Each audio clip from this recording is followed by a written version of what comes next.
कालेपुर। नाम सुनते ही रूह कांप जाती है। दूर दराज इंडिया के बीच बसा ये गांव डर की चादर में लिपटा हुआ था।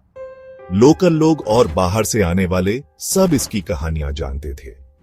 अजीबोगरीब घटनाएं आम बात थीं। रात में अजीब आवाजें आती थीं। चांदनी में परछाइयां नाचती थीं, जहां कोई होता ही नहीं था। गांव वाले हमेशा डर के साये में जीते थे। वो धीमी आवाज में एक श्राप के बारे में बातें करते थे। एक भयानक श्राप जो कालेपुर पर छाया हुआ था, जो पहाड़ी पर बने पुराने मंदिर से शुरू हुआ था। कोई भी उसके पास जाने की हिम्मत नहीं करता था। अब नहीं, मंदिर का रास्ता झाड़ियों से भर गया था, जैसे कुदरत उसे वापस ले रही हो। कांटेदार झाड़ियां कपड़ों से चिपक जाती थीं, जैसे वो आपको पीछे खींचना चाहती हो। जैसे जैसे आप पास जाते, हवा भारी हो जाती थी।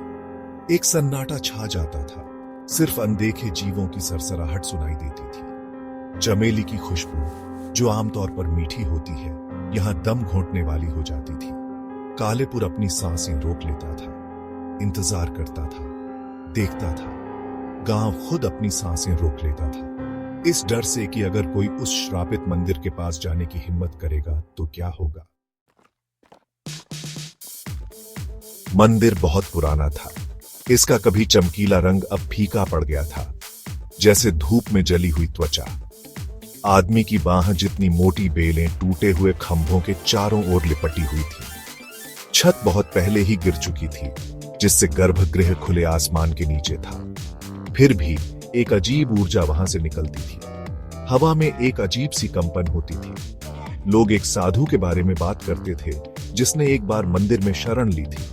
वो एक अजनबी था, यहां से गुजर रहा था, बस रात के लिए पनाह मांग रहा था। लेकिन डर और शक से घिरे गांव वालों ने उसे चोर समझ लिया। वे उसे घेर कर दौड़ाया, उसे घायल जानवर की तरह चारों ओर से घेर लिया। जब वे उस पर वार कर रहे थे, तो साधु ने गांव को श्राप दिया। उसकी आवाज कमजोर होते हुए भी अलौकिक शक्ति से गूंज रही थी। उसने कहा, खून से सने अपने सफेद कपड़ों के साथ इस जगह किसी को शांति नहीं मिलेगी। मेरा खून इस जमीन को दूषित कर देगा। मेरा दुख इन पत्थरों में समा जाएगा। और अपनी आखिरी सांस के साथ उसने कसम खाई कि जो कोई भी मंदिर के पास जाने की हिम्मत करेगा, उसे उसका हश्र भुगतना होगा। एक तेज और क्रूर अंत। गांव वाले अपनी खून की प्यास बुझाकर अचानक डर से ठंडे पड़ गए। उन्होंने एक निर्दोष आदमी को मार डाला था। उन्होंने उसका शरीर वहीं छोड़ दिया, उन देवताओं की निगरानी में जिनकी वो पूजा करता था।